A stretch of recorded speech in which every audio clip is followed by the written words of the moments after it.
Hello and welcome to Virtual Voices. I'm Elizabeth Pruch. I get the pleasure to host these conversations with amazing leaders on a regular basis now. We created Virtual Voices in response to COVID. We really wanted to bring leaders in who are on the front lines of COVID response, but also looking now at how folks are bouncing back or coping with or learning from what's been happening through quarantine and COVID. And so we ask these folks to share their lessons, their perspectives, and really their knowledge on how they're managing through these times. Today's focus is really unique for us and I'm pretty excited about it. It's all about creatively coping. I love alliterations, I just can't say them. But what's beautiful about our three speakers is they are all leading businesses, but they're also thinking creatively about how to work through quarantine personally and professionally. So they're going to share some of their ideas and thoughts and how they've been doing this in a creative way. So I'm going to start by just introducing you to each of our, first I'm going to start with some housekeeping tips. Here's some thoughts that we just want you to consider while on the call. The session is being recorded and we will email it afterwards, so you'll have this to share out if you'd like. Please stay on mute unless you have a question for us. If you do have a question, type it in the chat feature for me and I will call on you one by one. We'll love to have you ask your question out loud to be as engaged as possible. We also recommend that you switch to speaker view. It's found in that upper right-hand corner. That way you can really connect with whoever is speaking. And if you need any help, please send a private chat to Megan Vivier. She can wave. She's helping to manage the call from a technical perspective. So thank you, Megan. Okay, now I get to introduce our speakers. I am thrilled to be able to introduce Carla Rains, Jamie Duffy, and James Holmes. Carla Rains and I go way back. I was actually an intern at Corona Insights, formerly, what was it, Carla? Now I can't even remember. I'm so used to Corona Insights.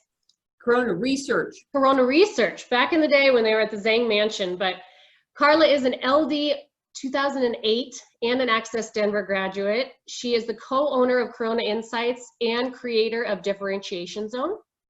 Corona Insights is a very well-regarded research and strategy company based here in Denver. She's career-defining eureka moment. Her career-defining eureka moment led to her creating the Differentiation Zone, which is the next generation of strategy tools for purpose-driven organizations. It's fascinating work that she's doing. She has a lot of tools and resources that she's sharing with our community right now. And when she's not busy crafting strategy, you'll find her creating beautiful paint and art like the one behind her, and her wardrobe, which is always a work of art. So welcome, Carla. Thank you. It's great to have you on here. Jamie Duffy, she has been the executive director of Youth on Record for 10 years, a wonderful partner of ours at the Leadership Foundation. We take our Leadership Denver classes there each year. And she's a commissioner for the Denver's Cultural Affairs Commission and is co-founder of All in Denver, which is an advocacy organization that works with local government to adopt more equitable public policy. She recently began coaching young professionals and nonprofit leaders on inner life work, a process that really encourages the whole person to show up more fully in the workplace. I'm gonna reach out to you separately, Jamie, about this one, but I love that idea. She spends her downtime practicing visual art. Also, you can see behind her in her studio where she makes broken things beautiful. I really love how you put that. That's great. So thank you, Jamie, for being here. And last but not least, James Holmes. He's the executive director of Cherokee Ranch and Castle Foundation, a trustee of the Denver Art Museum and Art District on Santa Fe board members. He believes this is James's motto. This is a good one. It's also a mouthful, so I'm going to say it slowly so we can really absorb it. Conscious entrepreneurship is a collaborative process where people with talent and resources accept the responsibility of changing the world through the creation of sustainable businesses that solve problems and provides value for others. I feel like I need to put that in the chat feature just so you can read it and absorb it. It's a wonderful motto. James explores his creative interests while painting, also you can see behind him, and exhibiting his abstract expression works at his studio in the Art District on Santa Fe. Thank you to all three of you for being here. I'm going to take a quick second. I am going to copy and paste his motto in there because I just think it's really neat. I hope you don't mind, James, sharing it out like that. I don't mind, and thank you. Absolutely. All right, let's get started. I am going to just ask, Carla, I'm going to start with you and ask you a question. And I do encourage you as our audience, if you have questions at any time for any of our speakers, feel free to type those in the chat feature. I'll call on you and you can ask that out loud. But let's start with you, Carla. I know you personally, I know you professionally. You are a strategic powerhouse. Your mind works in very different ways, and I love that. It's a huge asset to anybody who you work with. You're also a creative mind, and often I feel like we don't see those always together. Tell us how you've creatively been coping with quarantine. Great. Thank you, Elizabeth. And thank you to Jamie and James for joining us today, and to all of you as well. You know, my personal motto, not as long and eloquent as James's, but mine is to inspire leaders to bold action. And when you have a motto like that, then you say to yourself as a leader, well, how am I living into that, you know, in my own life? And I have really been creatively coping these last couple months in 3 ways. First of all, through painting, and especially in the very early days of the pandemic, we started sheltering at home a bit early, my husband Kevin and I painted a lot because it was a way for me to kind of process how I was feeling about things. And it also provided a real opportunity as I kind of reclaimed my art studio at home, right, and really created that space for myself, to really give myself permission to be creative, and actually took advantage of that at certain times when I felt a lot of anguish and quite frankly sadness over the pandemic. To give myself the time and space to make art was not only cathartic, but I could make something that I felt was beautiful and that made me happy, and that was huge. So painting's been big. Second of all was channeling my kind of strategic energy into creating the Bounce Back Plan. So really a very positive and optimistic approach to leading strategically into 2022. I think we have to get out of crisis management and think strategically about the future. So built a bevy of free resources for folks around that. And that was really a labor of love for me, and I felt I could do something positive and using my own skills to make a difference. And then thirdly, I'm writing the Differentiation Zone book. I'd been encouraged to write the book last year, and either the book wasn't ready or I wasn't ready. And then I was nudged again this year, and I thought, I'm ready. So I've been literally writing a chapter a week. I'm almost halfway through with the goal of publishing later this year. So those have been kind of my 3 ways that I've been creatively coping with the pandemic. Carla, it's great. I didn't know you were writing that book. Yeah, that is exciting. It's fun. Yeah. I look forward to it. It's kind of this time that I think a lot of people are thinking, what special projects can I get done? Or those things that have been on the back burner. Where can I really step up and do other things? That's great. I'm excited to see that. Yeah, thank you. James, I want to ask you a question. Carla and I were chatting as she was telling me all about you at one point, and she told me about your Churchill moment and this revelation you have. Can you just explain to the audience, because I think this was fascinating, what was your Churchill moment and what did that mean for you? What does it mean? Yeah, to give a little bit of context, I have, dating back to like 1990, I came across my first Churchill authored book. It was a collection of speeches from the Second World War called Blood, Sweat, and Tears. And that led me on this journey of really seeing Churchill as this iconic visionary leader that really I felt a lot of the tenets that Churchill lived out in his life were things that I would love to emulate, and just in terms of a leadership standard. And the thing about Churchill is that Churchill met a big moment, which wasn't the first of his big moments in his life. If you think back to his history, he was a prisoner of war in 1874 during the Boer War, and he was in a lot of ways blamed for the failure at the Battle of Gallipoli and put out of government in the First World War. And then, of course, became prime minister during the Second World War and really led the free world against Hitler, and is very much responsible for a lot of the way we see Western government, as it is today. So the footprints that Churchill has left in terms of leadership style deal with being bold and decisive, and with being the example of what you want to see happen with a team in our dynamic, or a group of people in terms of following leadership. And before we got started, we had a short conversation between us about the week that really was the turning point for a lot of us. On Monday, we were at a CBCA luncheon, as it turns out, most of us together. Some of us were a little more ahead of the curve on the dynamics as how they were changing in terms of social connection and so on. That was on a Monday.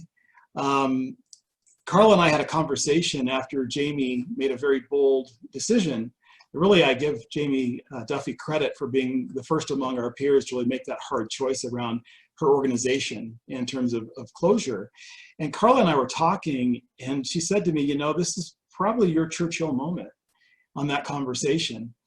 And I agreed with that statement, that it was an opportunity to take all the things I believe about leadership and apply them to the moment that I was in leading my team of 10 at Cherokee Ranch, and also leading my board.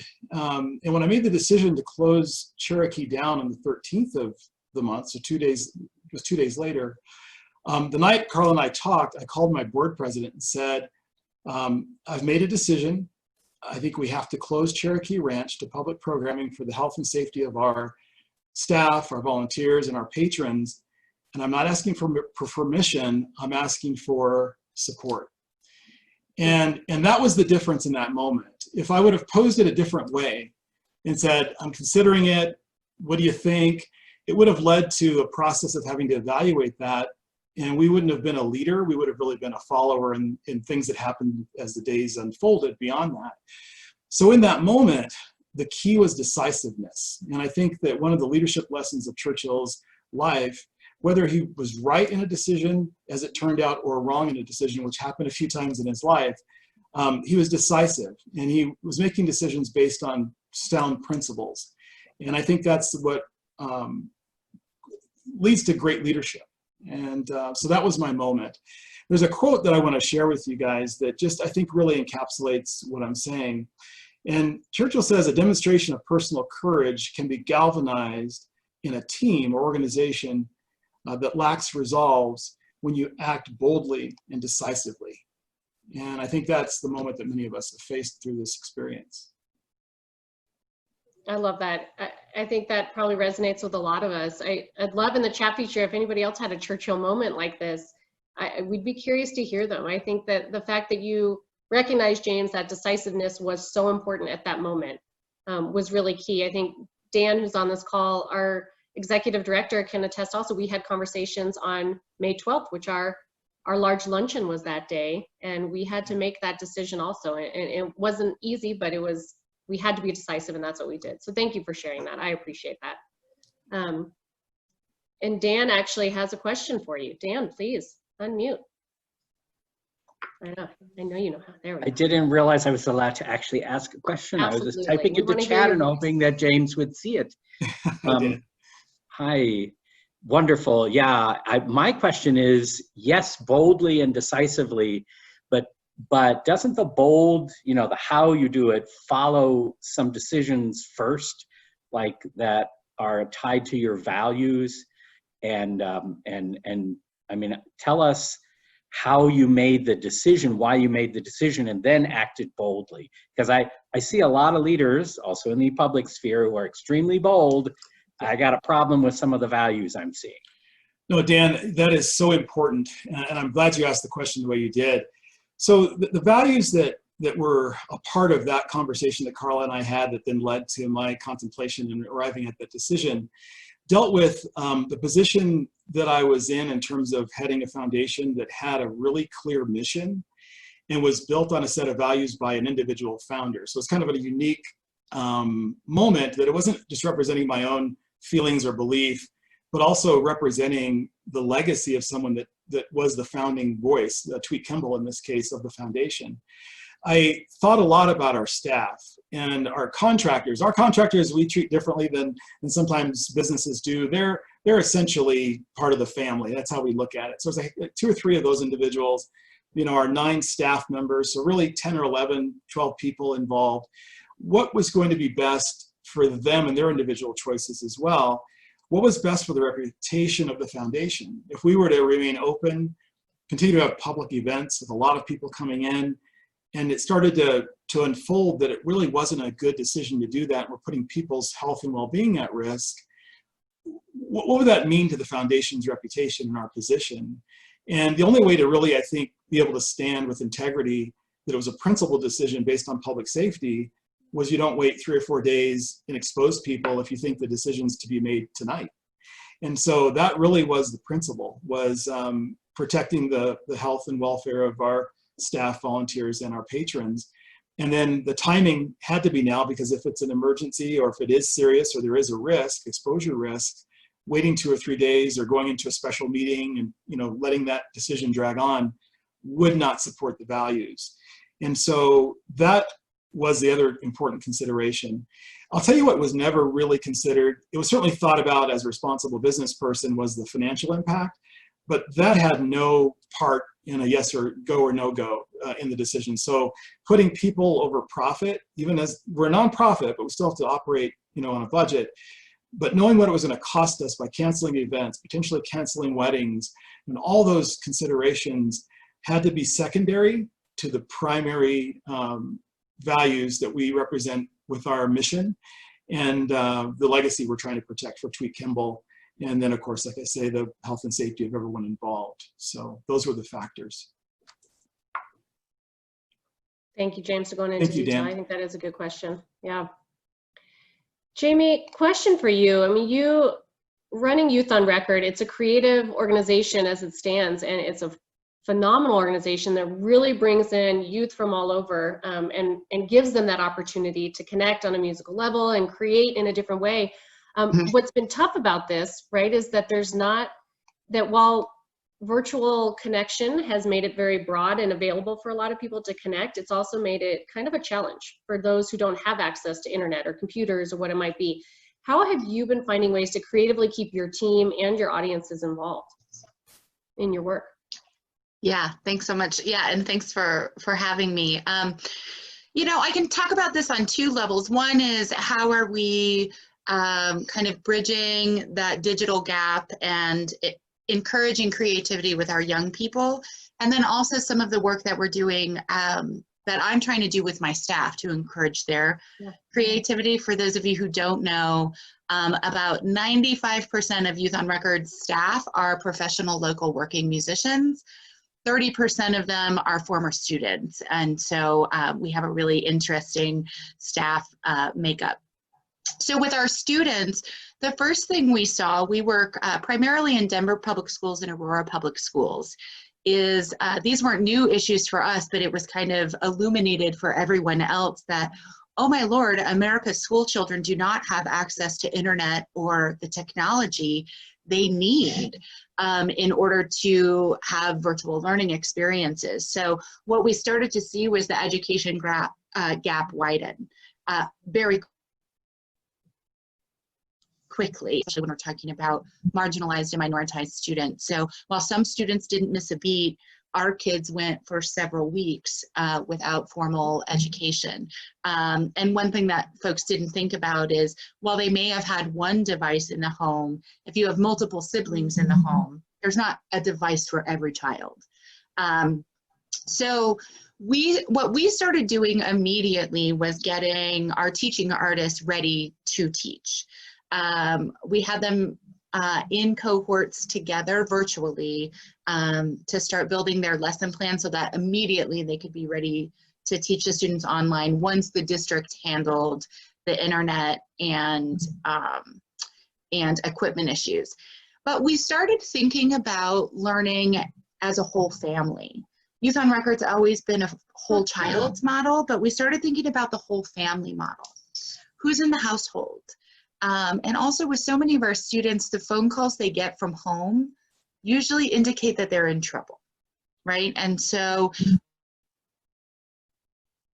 we started to tear down this idea of, if somebody from my school or my kids' teacher's calling me, it might just be to check in. It might just be to say hello. And so we started to do that early, where phone calls to landlines to parents and aunties and grandparents was a norm for us, and that's something that will continue as we move into recovery. But one thing I want to mention is we have done all of our out-of-school time and in-school time programs online. So everything's virtual right now. The challenge with that is creativity doesn't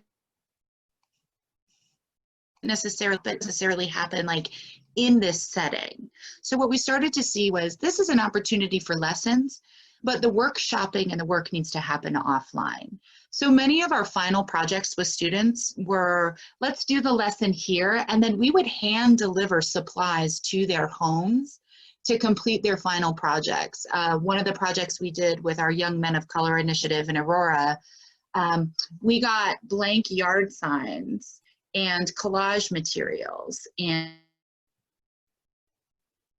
paints at all of the boys' houses so that they could, after taking our class, come up with like what is their personal message for this time and put it in their yard. So again, lessons happening online is great, but the individual work and the workshopping and the creativity actually needs to happen still offline in a really tactile way.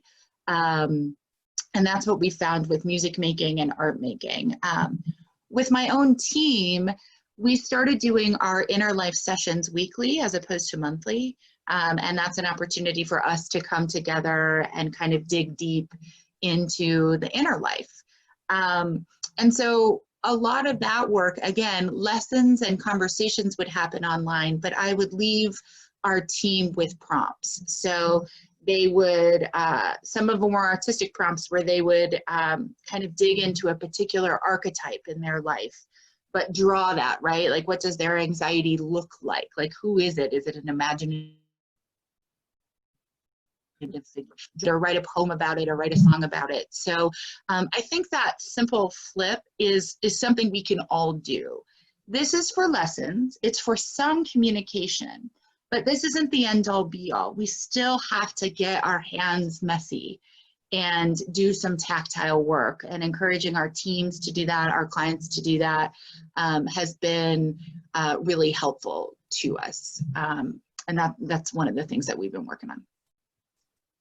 Oh, I love that. I love, I mean, from a personal perspective, but also a creative way, is that learning with the family. I think it's so important in everything you do. And the fact that you guys realized that and knew the check-ins and things that you wouldn't normally think of being a barrier, you were on top of it and really creatively thought around that. So kudos to you guys. I think that's really important. Thank you. I do always love when Dan's on the call because he does have really interesting thoughts. And Dan, here you are again in the chat feature. And I would like you to say this one again out loud because this is interesting. Well, Jamie, we so admire everything that you do, and we lean on you to sort of speak for the creative community many times when we do programs. But you said something really interesting right there, that creativity doesn't happen in this environment, which I think is that is your view, and you see the power of putting people together and collaborating to create. But I'm curious if any of the three of you see creativity in more introspection time, or by the time you've had. I think, Carla, yours is an interesting example where you started something that you never really got around to until you got quarantined, locked in a room somewhere. Yeah. Are there different kinds of creativity here? And Jamie, I don't want to speak for you. That's just something I heard. Yeah, and I'll clarify. I mean that like the creative process, visioning, art making, and the creative process doesn't happen on Zoom. That's what I mean, is by this sort of virtual platform. Certainly in this time, this is a really interesting time for folks to be creative. It's a balance. I have to tell our artists all the time, you are not immune from the pandemic physically or emotionally. So you do not have to write the great American novel right now. You do not have to produce a Grammy-winning album. That will come, but you also have to be a person in this situation. Because I was noticing a lot of artists were in a pressure cooker, and it was like, oh, okay, you're home now. All you have to just create the work you've ever created in your entire life. And I saw them start to shrivel, and I saw them start to just feel like failures. And so it's a really interesting balance. And Carla can speak to this too, because she's writing now more than she was painting, but she was painting more than she was writing. And so yes, it's but by this isn't the place for creativity and art, I kind of specifically meant this Zoom platform. I have found to be a barrier to that a little bit. So yeah, Carla? Yeah. Oh, thanks. And Dan, yeah, great question. It is a time, I think, to, if an individual has multiple creative pursuits, I think it can be really helpful. Because again, yeah, I painted a lot early.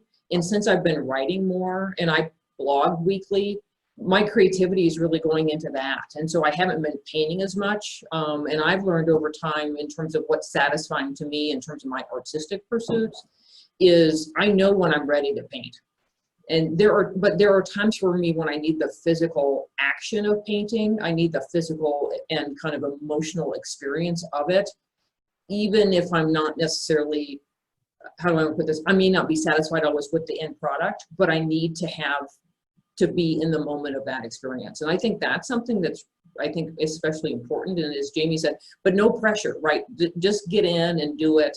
And it's kind of living with the motto today of try something new that you suck at, right? And one of the things I love about painting for me is it gives me an opportunity to be completely in the flow, literally in the experience. Nothing else is happening around me.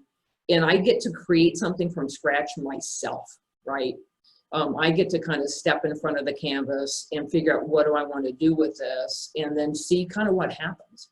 And I think it provides both an opportunity for self-agency and control, as well as kind of release and relief to see just kind of what I can make happen in that bit of time. And so then it helps to fuel me, especially in terms of taking risks and kind of thinking things through. It kind of fuels me then for the intellectual side of my work or my client engaged side for that. But I think multiple forms is really helpful because you can go with the one that you feel you can kind of engage with at the time and will be, I think, especially now, emotionally and kind of psychologically fulfilling too is really important, at least for me.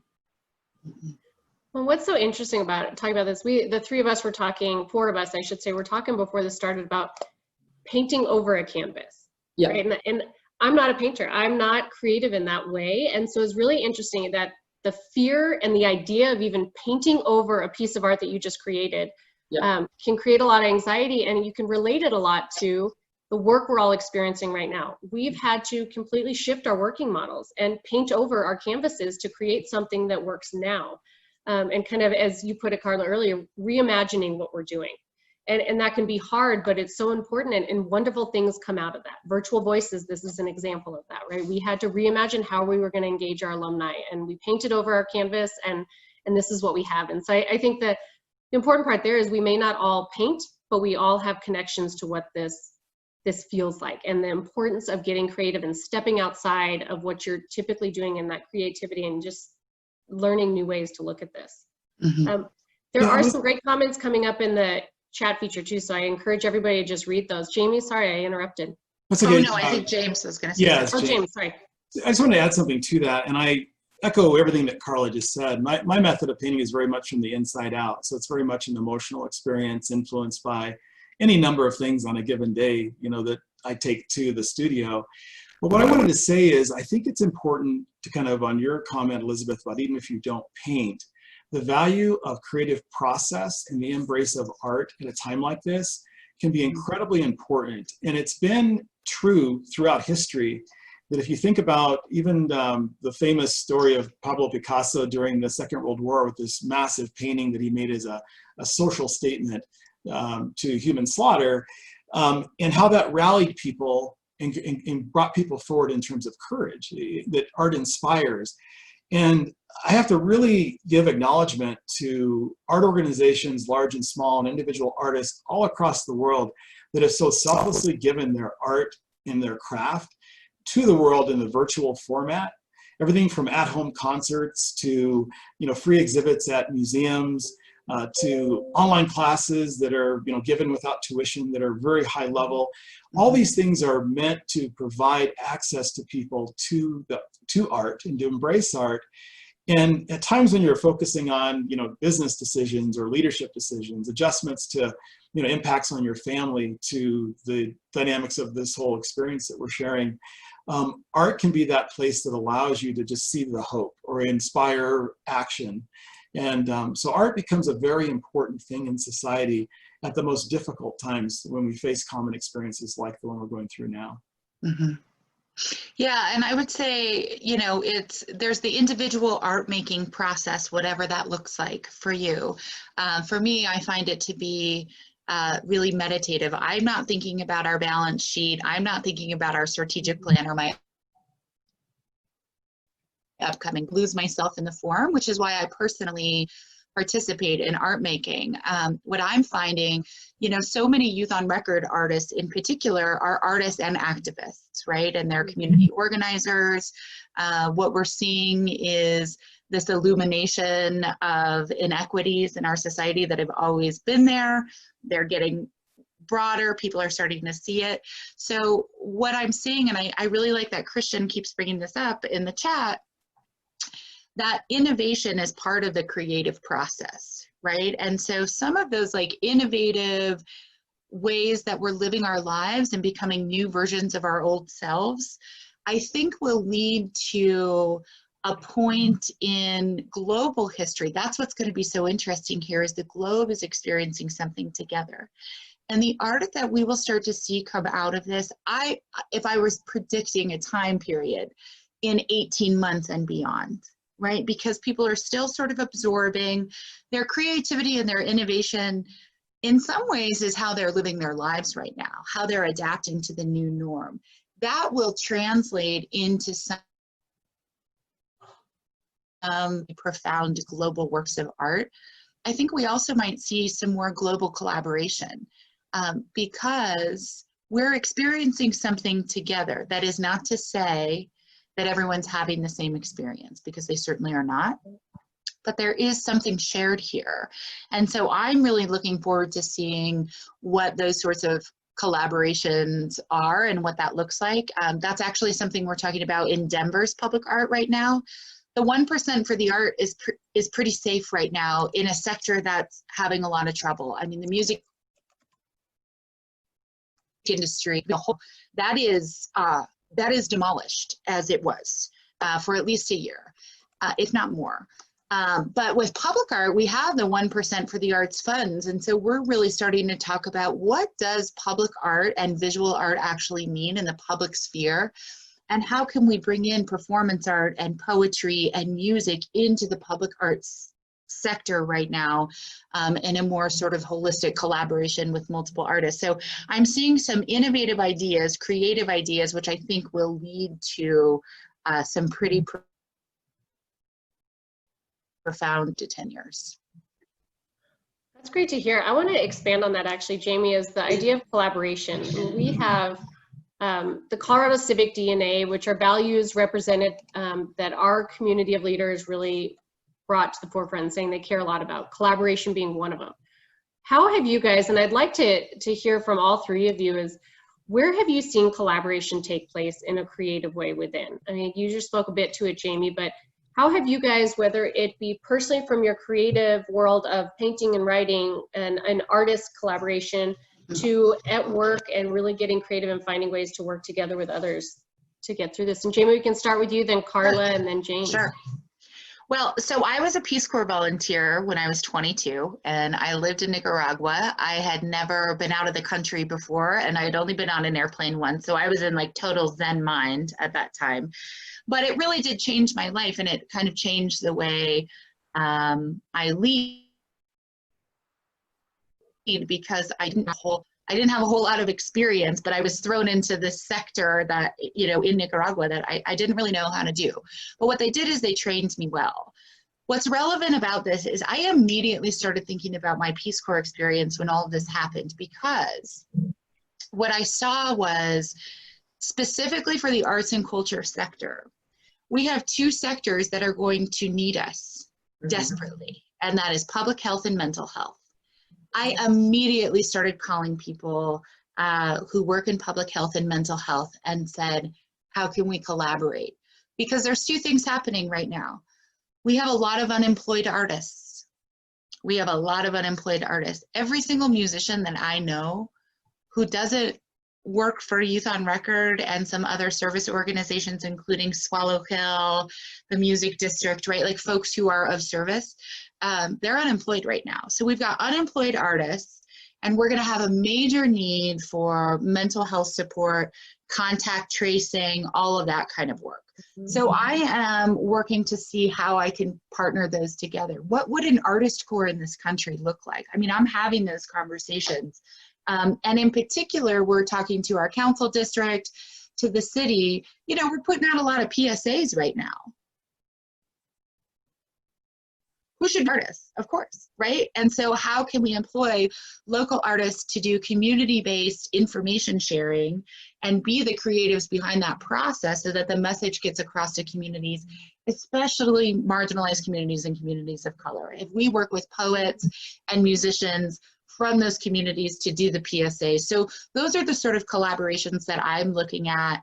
And I was really surprised at how many of the public health folks said to me, man, you're the first arts group to call us and ask, how can we put the artists to work to do this? But that, you know, if a wise president of this country would be looking at AmeriCorps and saying, what is AmeriCorps 2.0, right? And how do we employ Americans to work on recovery? So that's, I'm thinking about that locally, and how do I put artists to work on recovery, and how do we wrap that into an arts residency? So that's where my mind's going in terms of collaboration.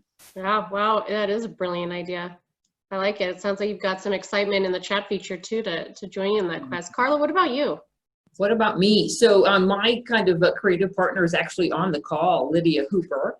And I don't know if Lydia can bring up one of our illustrations that we created. And so for the bounce back plan, you know, and the free tools that we put together for purpose-driven leaders, another colleague, Rebecca Saltman, suggested to me, she said, Carla, it'd be great if you could create like visual illustrations to go along with each of the goals to help really bring the goals to life and help folks with different thinking styles than yours kind of think through how to really accomplish this big goal and how to chunk up the work. So I reached out to Lydia, and we had a lot of fun putting together a little video series where, with her wonderful skills in illustration and storytelling, we could literally tell the story of each of these 9 bounce back plan goals. And so that was a lot of fun to do. And Lydia and I had been collaborating on other things in addition to that. And so I love to be able to bring, again, with a commitment that I have to advancing art, to employ an artist and working with me, Lydia, and then together kind of creating something that's new and novel that we think will be, and hope will be, a real resource to others. So it's a little bit of a different take on it. Well, and I appreciate that because I am that visual person, and it's what drew me to call you again was that maybe Lydia, it was you, but the differentiation zone, the bounce back plan visual, it caught my eye, and that's what made me reach out. So I think it works. So kudos. Thank you. Thank you. James, any thoughts from you? Yeah, for me, it's really been leveraging technology and this platform, you know, Zoom and other webinar style platforms to try to collaborate with people both in my art life as well as in my professional life. Carla's been such a great leader, I think, with in the early days with pulling together cohorts through Zoom, and that inspired a lot of that similar kind of action for me.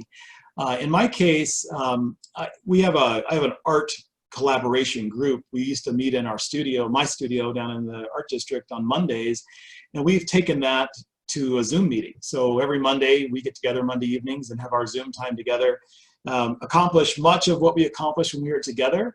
It isn't as good as being together, but I think that if you can use technology to find ways to continue collaborating with people that you were collaborating with before this all happened, and finding ways to make that maybe part of the practice going forward. Really looking at utilizing social media a little bit differently as well, and then relating a lot of that same type of thing to my team. So in our case, we're still not all functioning at the foundation. Most of us are working from home. Some of our facility staff works on site, but the challenge is, you know, how do you keep the connection of the team when everyone is working from their individual homes, or even more so when some people are actually physically on site and others aren't. And so we've used Zoom meetings, and we'll try to Zoom more than we talk on the telephone, even if it's a one-on-one. just to be able to have that human connection. All of our board meetings, monthly board meetings, are on Zoom, so we're using that technology for that purpose as well. So I think trying to identify creative ways to leverage technology to try to make the human connection. And the thing for me is I've been waiting for now going on, what, a little over 2 months for things to get back to quote unquote normal. And I don't know that I necessarily embrace the term new normal, but I do think we're heading towards the frontier. This is how I view it. And I think that recognizing that much of what we've adapted to is much of what's going to probably exist once things kind of resolve to whatever that frontier space looks like. And so really trying to find ways of not sitting idly and waiting for something to come back that may not come back. Some of what we love and embrace will certainly come back, but a lot of things have changed. And Jamie touched on, you know, the music industry and the changes that are there. Those things will reverberate for years to come. Probably there'll be some artists that will not be able to hold on and will have to come back to their music career sometime in the future. So for them, it's delayed far beyond. For organizations and companies and industries that are looking at new ways of doing things, some of those old jobs may not come back, and that's just a reality. So for us as individuals and or leaders of organizations to try to open our minds up to that as a possibility, I think will serve us and our organizations better to find new ways to do things that are important, and then embrace the things that come back that we love, because that, like I said, on some level that'll happen. But I think it's a healthier, for me anyway, a healthier way to look at it from a perspective that things that we're doing now are adjustments to what's going to be in some ways. That's really helpful to hear. And James, I'm with you. I'm not sure I'm embracing the new normal term yet. So thank you for giving me an alternative for now. I appreciate that. You know, we had talked as we were kind of planning for this call that creativity and risk-taking is incredibly important right now. And you've all kind of touched on why that is the case. But connect that with how stepping out with grace and courage, and what does that mean to you during a time like this? And Carla, I'll start with you, and I'd love to hear from the others as well. Okay. Oh, thanks, Elizabeth. You know, for me, I think and others probably have the same kind of attribute that we lean on, and that is, I'm intuitive. I've really learned to trust that, my head-heart connection. And so as Jamie pointed out, I also knew in the first week of March, the week of the 7th or so, that things had changed. And so when I, in my work, for me, stepping out in grace and courage means coming out with optimism, with love and support for others, and also in a belief that we can see this through successfully. And I think with grace and the courage side of it, for me, is realizing there isn't a reset button, right? We're not, as James pointed out, we're not going backwards. We're moving forwards. And so what I try to do as much as I can in my own work is find ways to engage with what we have now, and to, as much as I can, envision what is possible in a future that is not so far off, right, that we can't really think about 2023 or 2025. Let's just think about 2022. And how can we, as James pointed out, kind of dislodge ourselves from the, I think, in some ways, a false hope that things won't change at all, right, that we can just kind of rethink that gala or rethink that event or rethink that program just a little bit. And if we hold on for 6 months and kind of bleed down our reserve, but maybe not too much, right, we'll just kind of be able to get back. And so what I've really been trying to do is, with as much love as I can, bring kind of a bit of a tough love reminder to folks. It's like, it's not going to be like that. And so how can we then be that, again, positive support, and as much for me as I can, be an inspiration to others to say, we can figure this out, but we have to start acting now. We have to start taking steps now, even if it doesn't feel comfortable quite yet. I've been saying since March, we have to start thinking strategically now.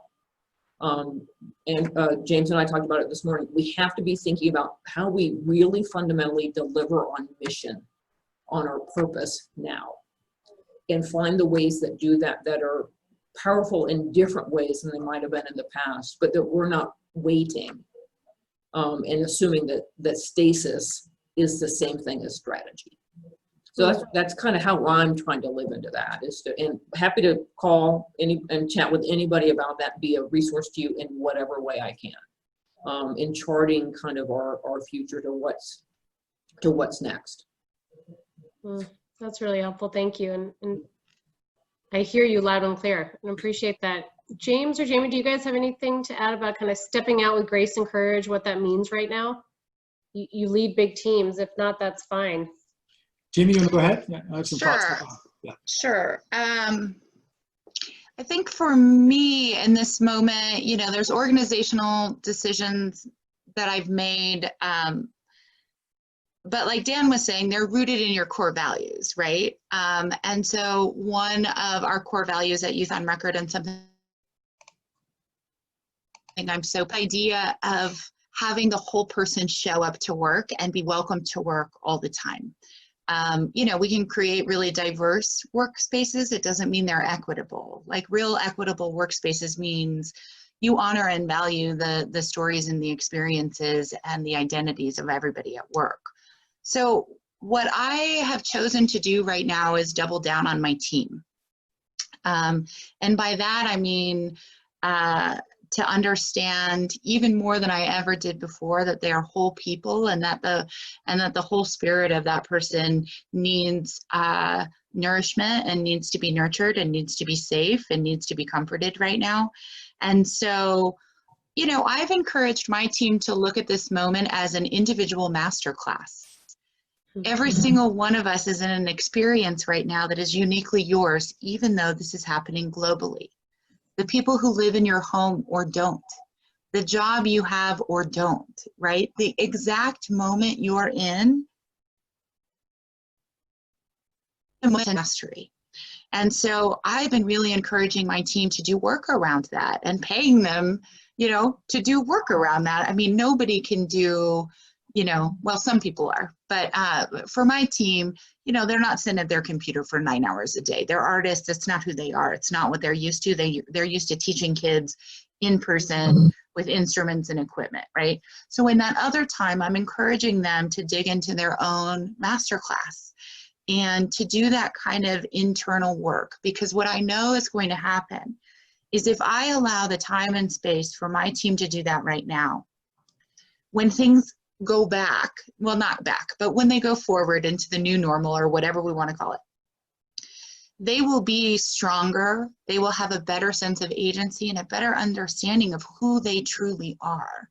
And if my team knows who they truly are, that translates to the students. And then the students will be encouraged to know who they truly are. And not to be easy, but this is a moment where we have to know who we are, because we have to rebuild. We have to build a brand new world now.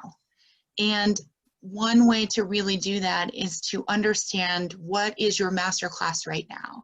And so that is the kind of leadership that I'm trying to bring to my team every day, is to just double down on them and give them a chance for some self-exploration right now that maybe they otherwise wouldn't have. Brilliant. You're hired. I want some of this. Dan, I'm leaving. No.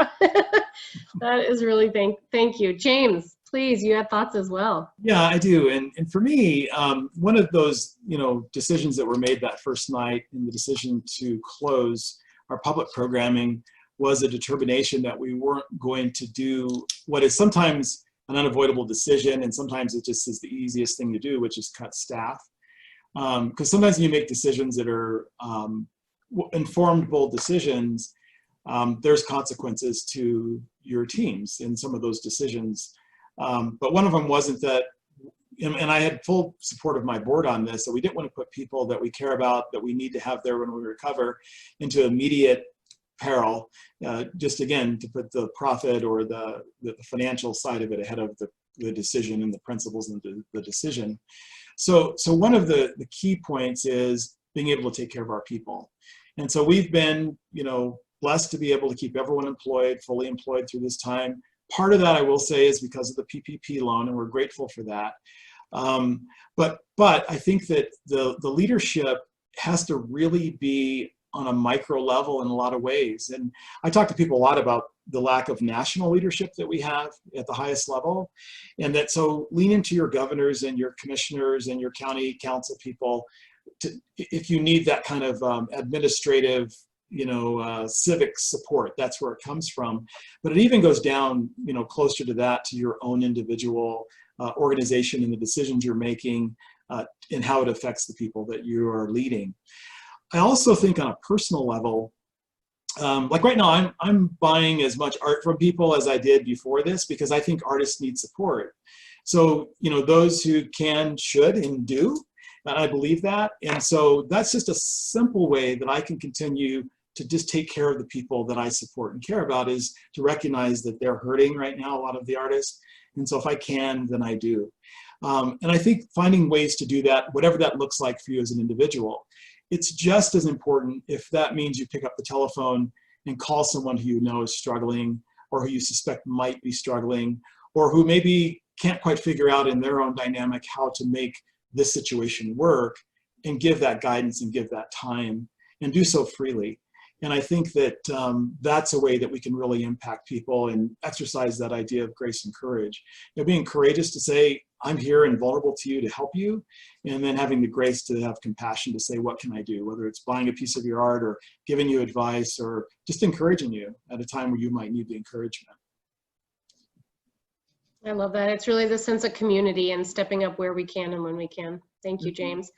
I have a final question for each of our speakers. And before I ask that, I do want to ask our audience, if you would, to please, in the comments section, we've seen some amazing conversations here, and we'll send out a recap, but do me a favor and just add a one word, 2-word takeaway of what you've gotten from this call. I mean, what have you learned? What have you taken away? And what I'm about to ask the speakers may help with that as well. But just go ahead and type in there any takeaways that you've had. My last question really to you guys is, James, you just mentioned a lot about this, and you all have throughout this call, but how can we as an alumni community help this creative industry? And I ask you to answer that, but I also ask you to ask, what can we do for ourselves to really help get through this and be creative and push ourselves? And in the few minutes we have, if you guys could just quickly give us a little input. Carla, I'll start with you, then Jamie, then James. Oh, great. I think, as James pointed out, engaging actively with our arts community, and that may be through virtual experiences or in person. A number of our galleries are stepping out and offering both, safe in-person experiences as well as really robust virtual experiences. So I'd encourage folks to do that. And, James and I used to get together and paint once a month on Sundays, and we're trying to figure out how we maybe we'll go to his studio and do it again, because he's got more than 6 feet. But, there are ways we can do those things together. So I'd say do what I did. Go to Michael's, buy some supplies, whatever form you want to try, and give up the idea that you have to be good at it, or that yet what form of expression will be yours. And just do it. So those would be my 2 pieces of advice. That's great. I have some little red chairs for my kids that I painted over, and I made them fresh in mine. So I tried, and it felt great. Awesome. Yeah. Yeah. For the industry as a whole, I would say if you are engaging with folks, their art online, or they're listed, or you're looking at their art online, drop them a line and let them know you're there. Because I think, a lot of artists are feeling like they're working in a vacuum right now. So just a simple note that says, hey, I heard that song, it was beautiful. That will keep an artist going right now.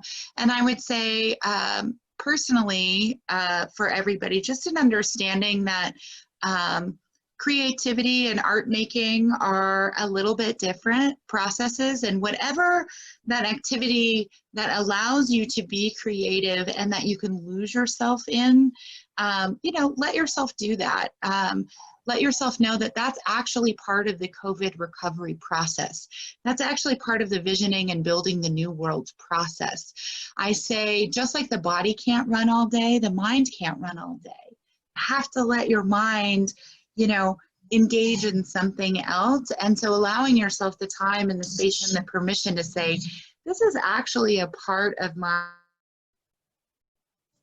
I think is incredibly valuable. So that's the advice I would have. And I would say if anybody wants to reach out personally, happy to talk to any of you. So grateful to spend this hour with you. And Carla and Jamie, both of those are just beautiful sentiments and sharing, and I echo your comments in many ways. I think the whole idea of engaging in the creative, whether it be process or enjoyment of art, does provide an incredible place of rest for your mind and a place for you to refill your cup in terms of just your soul and heart space. And so whatever it is that you love in art, give yourself to that process, and whether it's observing it, learning about it, or creating. This is a great time to allow that to be a real tool for healing. And the tenets of art are a great thing to apply towards business decision making, because this is a time that requires creativity just because of the circumstances we're all in. And there's a lot of unknown out there. So the more you give yourself to creativity, even at that practical level of the decisions you make as a business leader, or leading a family, it's really something that'll serve you well in this point in time. So that would be my advice to everyone here. And thank you for the opportunity to be with you guys. Fantastic. Yeah. Hey, Elizabeth. Yeah. Hey, can I offer finally my little personal motto for Please. coping creatively? Be the silver lining. Whatever that means for whoever that is, just find ways to be the silver lining. Oh, I love that. I love that a lot. And I will. Again, a big thank you to our speakers, Carla, Jamie, James, for spending time with us, bringing some color, some creativity to your backgrounds. I really appreciate it. This was a wonderful conversation. The chat box was full of great stuff. We will send that out so that you all have that also in your inbox shortly when we are able to conclude everything. Again, if you could put a 1 or 2 word takeaway in this chat section, we would appreciate that. And on your screen also, I just want to bring to your attention the upcoming virtual voices that we have. We have one on June 11th around disparities surrounding COVID. Jamie kind of alluded to this, these disparities have always been here, but they've been magnified. So we're going to talk to some professionals in that industry from different areas. We also have one about storytelling. We'll have a PR company and our friends at 9 News coming to talk to us about the importance of storytelling during a time like this. So register for those. We hope to see you there. And also we want to talk to you about recruitment. This is a time that leadership is more important now than ever, and we would love your recruitment skills to help us fill our next class of Leadership Denver and Impact Denver. We've kind of pushed the dates a bit just to allow folks to evaluate their personal lives and professional lives to see if it works. You see the dates of due dates for the applications on the screen, and you can find more information on our website. But again, thank you all so very much for being here. We appreciate your time. Thank you, Carla, Jamie, and James once again.